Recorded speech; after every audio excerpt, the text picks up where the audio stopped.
everyone, this side Vaishali. I really welcome all of you on my YouTube channel. So guys, आज की video में मैं आपको बहुत इंपॉर्टेंट फैक्टर्स बताने वाली हूँ जो लोग भी न्यूजीलैंड के लिए प्रिपेयर कर रहे हैं।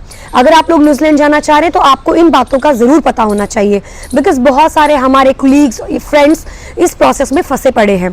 तो गाइस, न्यूजीलैंड में बच्चा वही जाता है जिसे ऑस्ट्रेलिया जाना है, इनडायरेक्टली जाना है, बट प्लान उनका ऑस्ट्रेलिया ही है, but because of some circumstances वो लोग न्यूजीलैंड से होकर जा रहे हैं।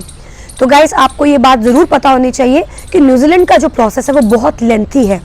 आपको कुछ भी ऑनलाइन नहीं करना होता है, आपको ऑफलाइन ही डॉक्यूमेंट सेंड करने होते हैं, इसीलिए काफ़ी ज़्यादा टाइम लग जाता है। वो टाइम कंज्यूमिंग है।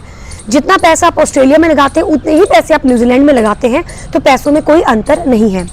दूसरी बात, जब आप CBT देंगे तो अगर आप फार्माकोलॉजी का अलग से एग्जाम आएगा और मेडिकल सर्जिकल का अलग से एग्जाम आएगा। इन केस अगर आप एग्जाम फेल कर जाते हैं, the answer will be fail. If will pass the exam, the answer will be pass. और रिजल्ट आपको नहीं भेजा जाएगा, डायरेक्ट जो IQ, ओके, जिसकी वजह से आपको ये ध्यान रखना पड़ता है कि आपको मालूम ही नहीं है कि अगर आप फेल हुए तो क्यों हुए, कहाँ मार्क्स कम आए, कहाँ मार्क्स कम नहीं आए।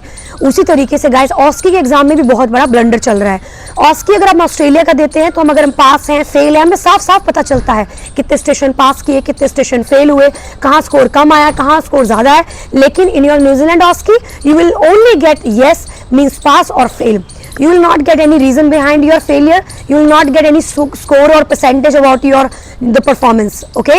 So it's big blunder. तो आप लोग ये प्रिपेयर रहे कि अगर आप फेल हैं आपको कोई जवाब नहीं मिलेगा कि फेल क्यों है, और अगर आप पास है तो कितने स्टेशन के साथ आप पास हैं, इसका जवाब भी आपको नहीं मिलेगा। तो यहाँ पर हम किसी तरीके से एक बायस में और कंफ्यूजन डिलेमा में रह जाते हैं कि हुआ तो हुआ क्या। इसीलिए गाइस, जस्ट बी प्रिपेयर्ड।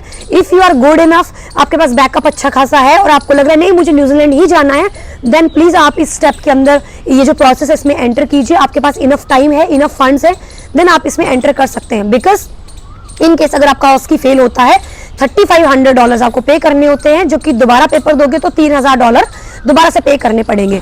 बिना किसी कारण पता ही नहीं चलेगा आपको कि मैं फेल हूँ कि पास हूँ, हुआ क्या मेरे साथ। सो गाइस, इसीलिए जो लोग अभी तक प्रोसेस स्टार्ट नहीं किया है, आप जरा वाइसली सोचें और फिर ही डिसीजन लें कि आपको कहाँ जाना है। और अगर आप ऑस्ट्रेलिया ही जाना चाह रहे हैं तो प्लीज न्यूजीलैंड से होते हुए जाने की जरूरत नहीं है, आप डायरेक्ट ऑस्ट्रेलिया के लिए प्लान कर सकते हैं। और अगर आप ऑलरेडी प्रोसेस स्टार्ट कर चुके हैं तो प्रिपेयर्ड रहिए, ऐसी चीजें आपके साथ हो सकती हैं, सब लोगों के साथ हो रही है, तो आप ज्यादा डरना नहीं है, पेशेंस रखकर आप